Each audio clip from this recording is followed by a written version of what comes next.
Item hash, SCP-057. Object class, safe. Special Containment Procedures. Site-57 has been constructed to facilitate SCP-057 as relocation is not feasible. It is highly improbable that any outside knowledge of the artifact exists based on the circumstances of its discovery, and thus security is of minimal concern. No containment procedures are required other than the prevention of unauthorized access. All research will be delegated to Dr. Lewis and Dr. Walston unless further specified. Due to the irretrievability of those placed inside SCP-057, access will be granted with the approval of no fewer than 2 members of O5. Description: SCP-057 is a subterranean chamber with an approximate cylindrical height of 3 meters and diameter of 18 meters. Artifact is comprised of impenetrable slate-colored stone. Inside the chamber are dozens of parallelepiped monoliths extending from floor to ceiling that slide in various directions while SCP-057 is active. It was discovered several meters below on / during the construction of a secure containment enclosure for SCP. Consequently, SCP was assigned an alternate location at site. An entrance to the chamber is located on the northeast side. When a human enters, the door shuts and the walls inside the chamber move in such a way as to require the subject's constant attention to maintain a safe course through the artifact. The monoliths slowly open and close until the subject either surrenders or exhausts themselves, at which time SCP-057 crushes them and reverts to its original, inactive state after a period of approximately 20 seconds. This process lasts only as long as the subject inside SCP-057 is alive and has proven to take days. Extended testing proposals to gauge the limits of the artifact have been discouraged.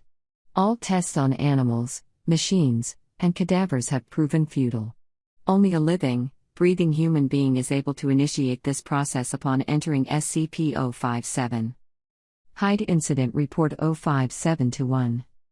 Incident 057-1. During the excavation of the artifact, a worker employed by the Foundation for the unearthing process entered the chamber without permission at roughly 12:57 a.m. on //. Upon entering the artifact, the door shut and a dull rumble began to emanate from the chamber.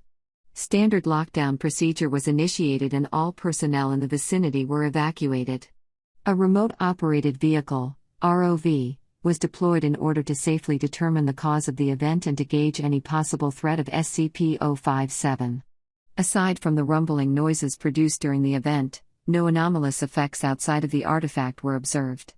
At 4:32 a.m. of the following day, SCP-057 suddenly shut down and returned to its original state as the door shifted back into its open position. At 5:32 a.m., the area was declared safe and the excavation process was completed without further incident. The worker in question was never recovered.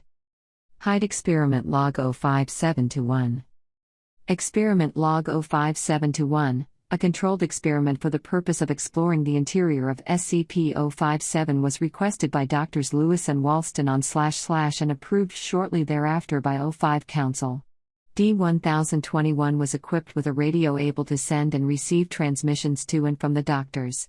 Upon entering the chamber, the artifact behaved as expected, with the door abruptly shutting behind D-1021. The following is a transcript of the communication between Dr. Lewis, Dr. Walston and D-1021. D-1021, hey, you didn't tell me the door would close. Can you open it again? This place gives me the heebie-jeebies. Dr. Lewis, negative, please proceed as advised and describe your surroundings. D-1021, okay. Well, there are a bunch of stone columns in here, and they keep rearranging their positions. Dr. Walston, D-1021? What is your status? D-1021, damn columns snuck up on me. They're moving around, arranging themselves so they... Pause. Dr. Walston, what is it? D-1021, the columns behind me are closing up. The ones ahead of me are spreading out. I don't like this. Inaudible, can't see the door anymore. Dr. Lewis, stay calm. Move with the columns and you'll be fine. D-1021, if I stand still, they'll crush me. I have to keep moving or they'll crush me. 17 seconds of silence, how long am I gonna be in here? Dr. Walston, It'll be over soon, you're doing fine. Just keep moving. D-1021, but what if I'm trapped in here? D-1021 begins to hyperventilate, I'm trapped and they're gonna crush me and... Dr. Lewis, D1. Hey, listen. Get a hold of yourself. The columns will eventually lead you to an exit. Please relax and continue. Subject calms down noticeably. D-1021, so there's an exit? Thank God. I was scared there for a second that I'd never, superfluous dialogue expunged. Dr. Walston, yep, keep it up and you'll be right as rain. You're doing a great job. You'll have no trouble making parole once this is over. The experiment continues without incident for another 41 minutes. At this point, D-1021 becomes noticeably distressed again. D-1021, I saw how big this place is from the outside. Am I going in a circle? Dr. Lewis, negative. Continue to proceed through the opening columns. You should find the exit. D-1021, there is no fucking exit. You bastard sons of bitches trapped me in here and now I'm fucking trapped.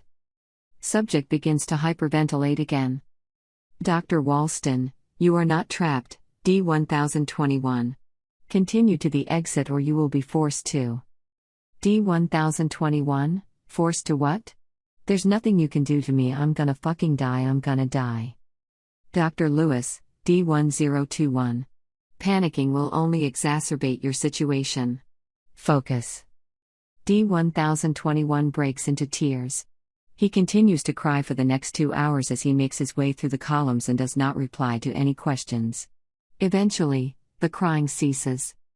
D-1021, so this is it. Deep exhalation, I'm gonna die.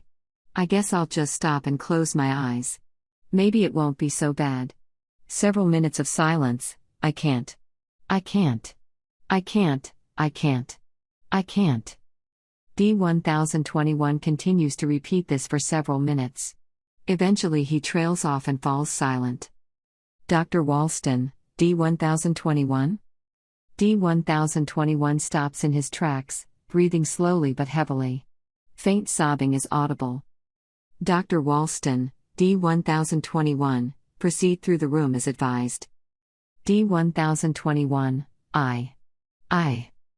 D-1021's gentle sobbing abruptly cuts off. Brief, loud cracking and snapping sounds are heard before the transmission is lost. Strangely, D-1021 did not report any sightings of the remains of the excavation worker lost in Event 057-1. Accordingly, no efforts were made for the recovery of D-1021's remains. As a result of this inconclusive data, reclassification of SCP-057 to Euclid is pending.